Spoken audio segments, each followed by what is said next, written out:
আপনি কি ভেবেছেন আপনার নামাজ দিয়ে আপনি জান্নাতে যাবেন?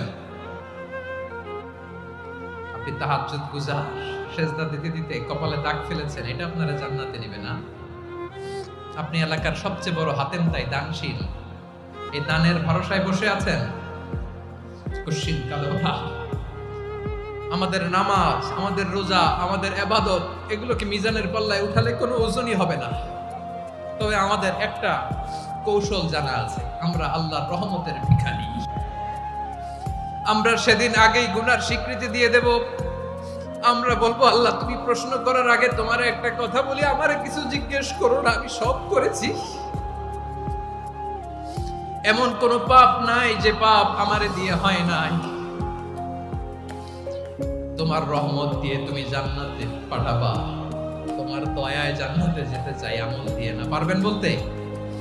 কিয়ামতের দিন আমরা বলবো, আল্লাহ আমার আমল দিয়ে জান্নাত চাই না, আমি তোমার দয়া দিয়ে